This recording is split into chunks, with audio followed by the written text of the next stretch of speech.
Hello, and welcome to another CEED alumni interview. I'm Aiden, and I will be hosting this interview alongside Naomi. Our interviewee for today is Callum Isaac. His journey is a fascinating one you're going to want to stick around to hear about. As a carpenter, he returned to school during the pandemic to pursue his lifelong passion for illustration. As a disabled neurodivergent entrepreneur, traditional work environments weren't the right fit, but with support from CEED's social enterprise program, Callum found clarity and confidence to do something he enjoyed. Now a full time freelance designer, he helps small businesses build their brands through meaningful storytelling and visual identity. In this interview, we explore how he turned a decades old passion into a thriving business and how CEED helped him get him there. Let's see what he has to say. First of all, you made a bold shift from being a carpenter to illustration during the pandemic. I was wondering what gave you the confidence to take that leap and how did it reshape your outlook on work and creativity? Totally. Yeah. So I've always been an artist ever since I was a kid. I was always drawing, always making music, always sort of doing creative pursuits. But when I sort of became an adult, I sort of had internalized the narrative that you can't always follow your passion. So I chose carpentry because I sort of thought, well, it's a creative discipline still, but I don't think I'll ever make any money doing art. And I think the pandemic allowed me to kind of reevaluate. I wasn't super happy in carpentry, and so I basically just told myself, like, I'll go to school for it. I'll study illustration, and see if that kind of makes me feel like a professional. And it really did. Like I did a program through Seneca College in Toronto, and it really did make me feel like professional quality in terms of illustration and art and design. And I think part of that is how that program was structured. But it was also a huge sort of, it was a huge boost to my confidence as well, to be able to be like, I had told myself that I wasn't able to kind of follow my passion, but then I allowed myself to, basically. So I tell people that it wasn't so much like a decision to pursue illustration. It was more like allowing myself to pursue illustration because I had sort of always been creative and always been interested in drawing. And leading up to my college education, back in like 2019, I was having a really tough year with carpentry. And so I told myself, like, let me just draw every day. So I drew every day between like 2019 and 2021. And then when I got into illustration college, I had this whole portfolio of work that I could use, and I continued drawing every day until now. So I tell people sometimes that it was like 6 years ago I decided that I would draw every day until I was a professional. And I think what really helped is that I kind of got to the point where my work was professional quality and I was able to judge my work as being professional quality. And then that's when CEED made a huge difference, because like being able to go from having the skills to having the skills and the business kind of education was essential. Mhm. Yeah, that's amazing and honestly inspiring to hear because I know a lot of people work their 9 to 5s and they feel so safe in it, even if they don't love it, Mhm. that it takes a lot of courage to take that leap. So it's great to hear a story like yours where you did take that leap and it's worked out for the best. It's Totally. great. Yeah, thank you. Yeah.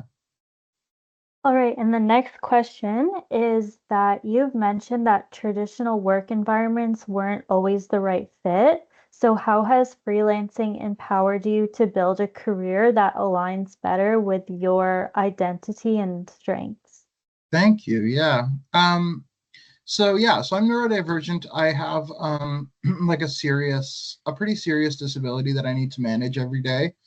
And one thing that I struggled with always in traditional work environments is that they're not really set up for people like me. So For example, my energy levels fluctuate throughout the day. An ideal day for me would include a nap because, like, I work really hard, but then I need downtime sort of sprinkled in between so that I can continue to work.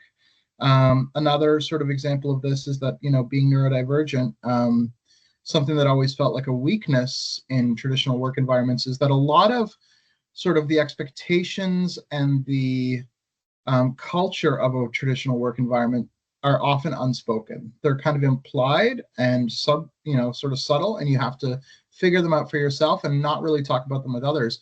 But that's actually a strength. Like I'm really honest and upfront, and I don't really know how to turn off that part of my brain, which is actually a strength when I'm dealing with clients, because with clients, like I will, I think a lot of my clients have come to appreciate that if they don't need a specific service of mine, but they might be better served somewhere else, I will tell them that, and I really do believe in having a high level of integrity when it comes to working with people. Something that didn't always feel rewarded in traditional work environments. So freelancing has allowed me to basically set up my own schedule so that if I'm having a difficult mental health week, I am still working, but I'm including lots of self-care in there. And so the way, I basically, one of the factors in how I decided to figure out my pricing is I figured out how many projects I wanted to work on per month and how much income I wanted to make per month, and then started pricing sort of with some flexibility, started pricing my projects so that, I'm incorporating time to do self-care. I don't need to be grinding 9 to 5. I might still work 8 hours in a day, but I'm not necessarily sitting at my desk at 9 and finishing at 5, because that's not really how freelance design works. Like a lot of my time is actually spent sort of waiting for clients to get back to me about revisions. So I will work really hard for, 3-4 hours, finish something in like one stage of a project, send it off to the client, and then I might have 2 or 3 days where I'm waiting for them to get back to me about what they want to change about the process we're working through. And so that allows me to juggle multiple projects, and it allows me to make sure that I'm taking care of myself fundamentally, Yeah. Yeah, and I think that's really important as well. And sometimes that's what helps us like perform our best and be the best at what we do. So yeah, that's Totally. awesome. Yeah. Great. And now for question 3, Mhm. we were wondering, how did CEED's SE program help you transition from being an artist with a passion to a business owner with a clear offering? Mhm.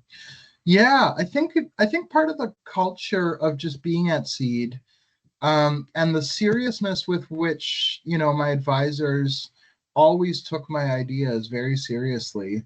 And sort of the assumption is when you're in the program that it's going to work out. And I definitely had moments throughout the program thinking, I don't know if I'm going to be able to do this, like I don't know if I'm going to be able to pull this off. But my advisors were extremely helpful and had great advice. But also, I think the biggest element of sort of support that I felt was kind of just this assumption that it is going to work out, like that you will make it happen, and sort of being part of a culture of entrepreneurship, like being part of a culture of people working towards their dreams, and being supported in that. So I think that was kind of the biggest. Like there are lots of specific things too, but I think that was sort of the biggest overarching theme in the CEED program, was just feeling like I am a business owner the moment I step in through the CEED, through the SE program doors. And so are all the people around me. And so we shift from being people with ideas to people with action plans. Yeah, 100%. And I think that's one aspect of CEED that doesn't get touched on quite as much, which is so important, is like, being an entrepreneur, usually it's a lonely journey, and just Mhm. having that community to help push you forward and get through those hard days is, Totally. yeah, it's Yeah, very totally. helpful. And I think it inspired me to build community outside of CEED as well. Like Right. I think I saw how much the community building piece did for my business pretty early on. And so that's why I decided to sort of focus on networking so much and kind of get to know people in the local business community and other business communities around Canada, you know? Yeah, 100%. It's extremely valuable asset to have as an entrepreneur. Totally. Yeah. Yeah. Yeah, so the next question kind of sort of builds on what you were just talking about, but as someone who does a lot of face-to-face networking, how has the clarity you gained through CEED's programming helped you connect with the right clients and build your brand? Totally. Yeah. So I remember specifically this part of the program where we were really focusing on customer discovery and focusing on figuring out who are the people that buy your product. And I struggled with this question at first, and I really did kind of go into, the advisors, Paul, get you to interview people who have hired services like yours. And I reached out to maybe like 30 or 35 people and interviewed them.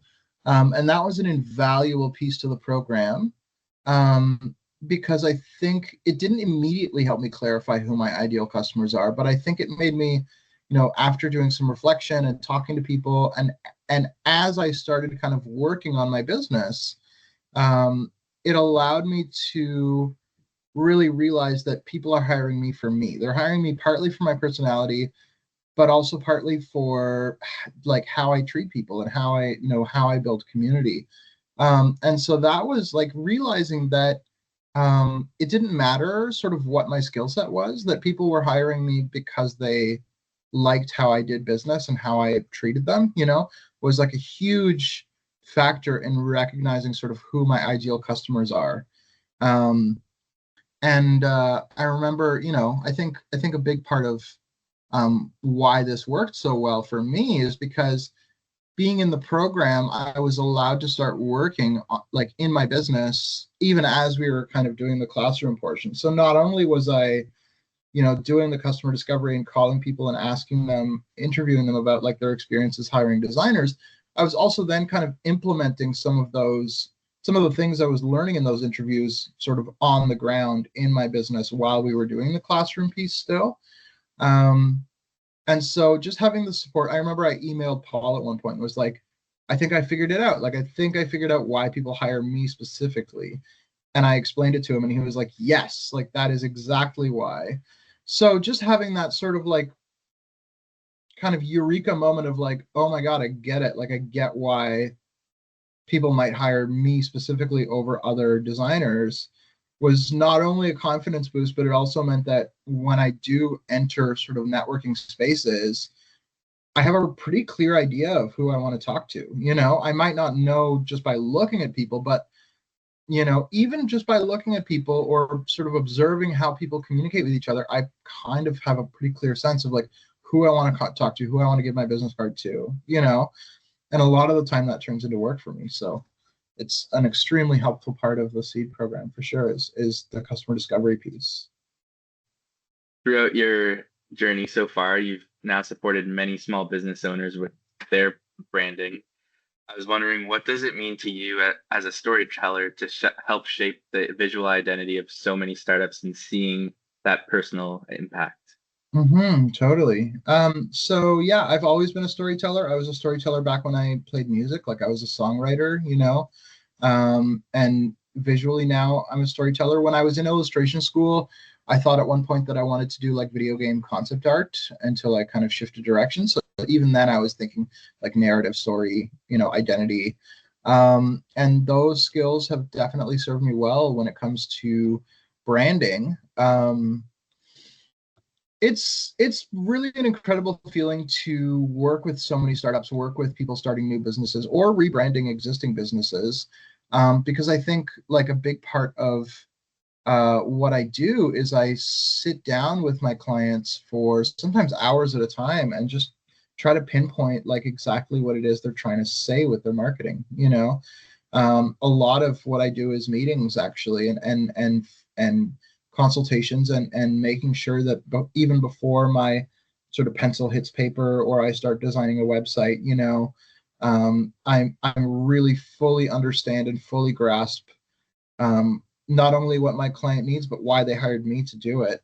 And Yeah, it's extremely rewarding, and I will say, like, even more rewarding than getting to be a part of people's business stories is when I have some clients who come back over and over again for new projects as their business grows, you know? So being a big part of not only the beginning of a business story, but also like sort of the growth of that business is extremely meaningful. And I'll say it over and over again, but like the relationships I've built with my clients are my most valuable asset. And I don't see them as purely an asset. I do see them as like give and take relationships.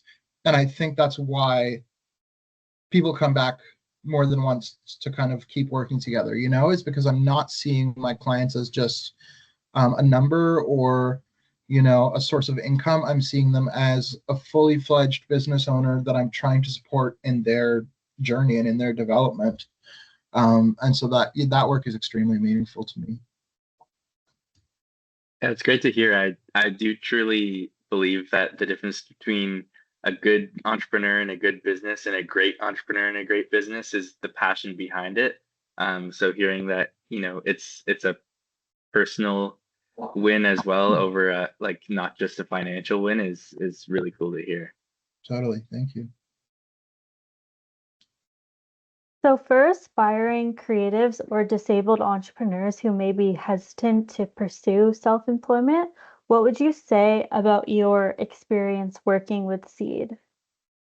Well, a number of things. There are a number of people in my community who do have disabilities who have reached out to me about the CEED program, and I'm currently in the process of helping a couple of them get into the program. So I would say contact me, contact CEED and contact Paul and contact, organizations like Teamwork Cooperative to maybe help you with your application if you need.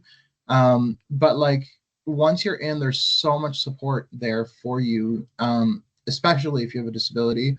Mark Andre, the Employment Nova Scotia navigator, is extremely helpful and really understands disabilities as well.